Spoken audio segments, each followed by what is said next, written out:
En este video vamos a empezar a ver lo que es la genética, que estudia la herencia y que la herencia es parte fundamental para controlar la conducta. Para entender la conducta y la herencia del conducto, primero vamos a entender qué es el cerebro y para entenderlo debemos comprender que somos seres vivos.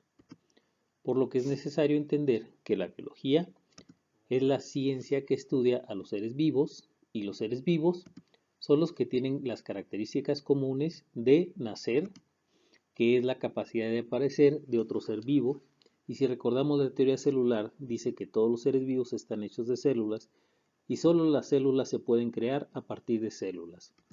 Crecer, que es la capacidad de aumentar de tamaño o de número. Desarrollarse, que es la capacidad de adquirir características para podernos adaptar al medio ambiente, parte fundamental del comportamiento. Excitarse, que es la capacidad de responder a los cambios del medio ambiente, a los que conocemos con el nombre de estímulos. Reproducirse, que significa la capacidad de producir seres vivos iguales o semejantes a uno, y morir, que es la capacidad de perder la posibilidad de excitarse, de crecer y de desarrollarse.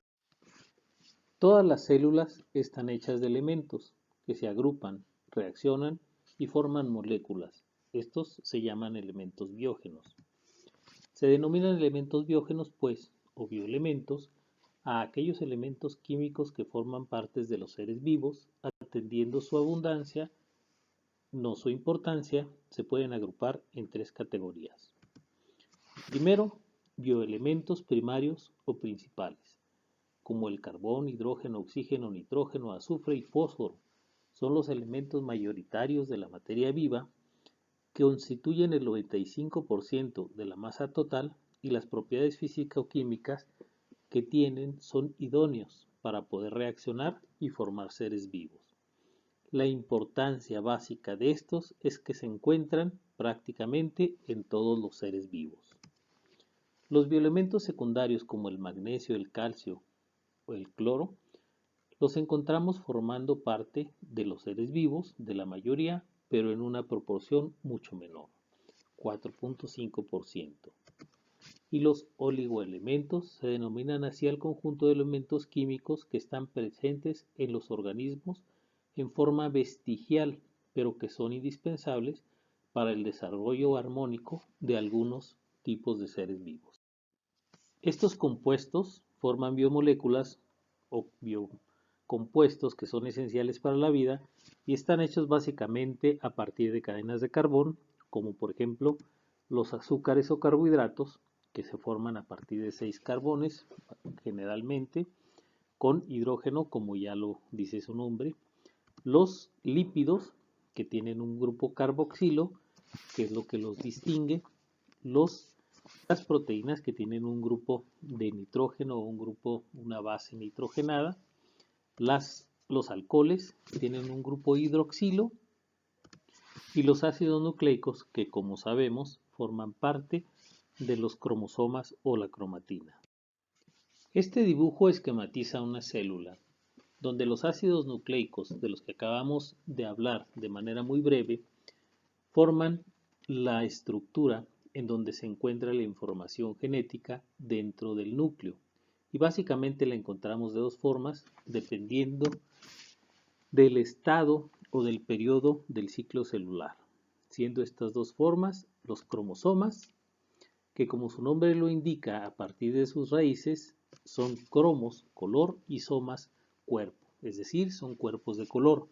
Los cromosomas, que están hechos de ácido nucleico, tienen su propio color, siendo las únicas estructuras celulares que tienen su propio color.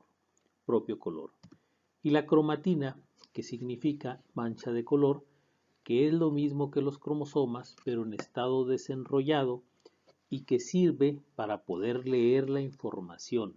Esta se encuentra durante las funciones naturales de la célula y al leer las funciones permite o da origen a las diferentes etapas o funciones de los ciclos normales de la vida de la célula.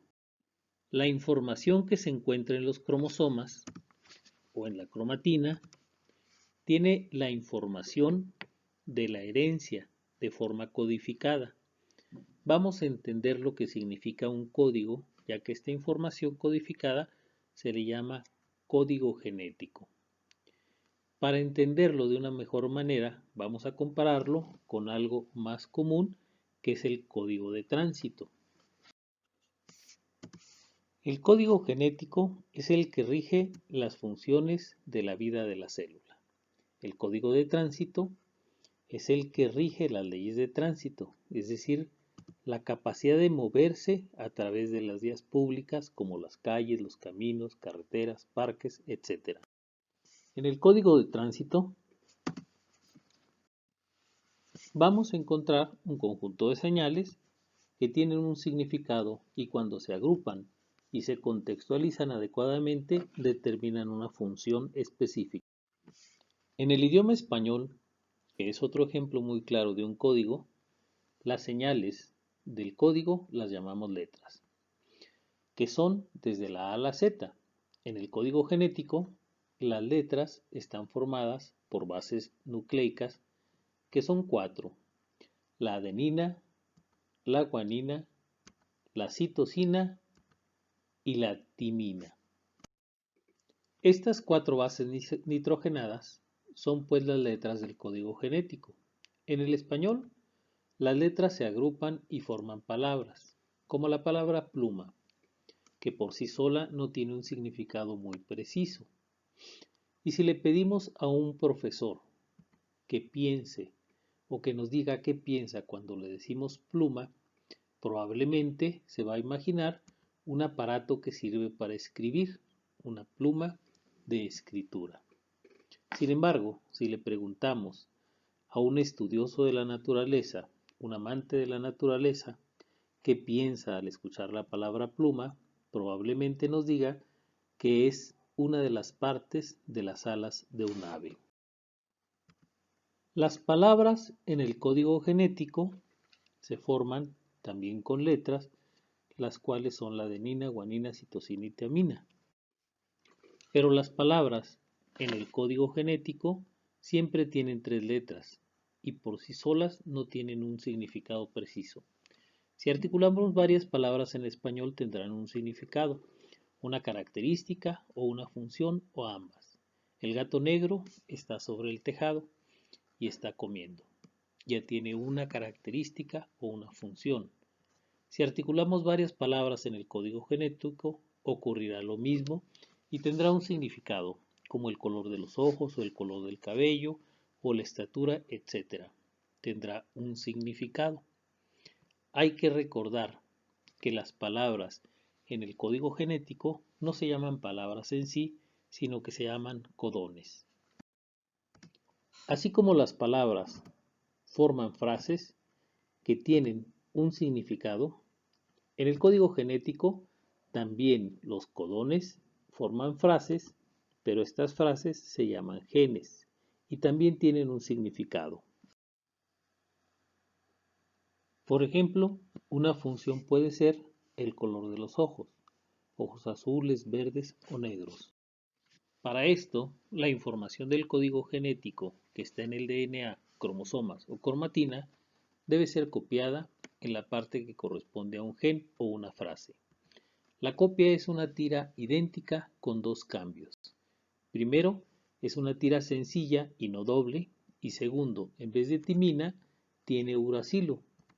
Las demás bases nitrogenadas no cambian, de tal manera que las letras de la nueva tira son uracilo, adenina, guanina y citosina. Y la nueva tira se llama ácido ribonucleico o ARN. El ácido ribonucleico sale del núcleo y se encuentra con el ribosoma y con el ARN de transferencia y empieza a leerse su información, produciéndose entonces la síntesis de proteínas. Cuando la síntesis de proteínas se lleva a cabo en el retículo endoplásmico, se trabaja como en una fábrica de formación continua o de producción continua, produciendo continuamente proteínas, lo cual vamos a ver más adelante.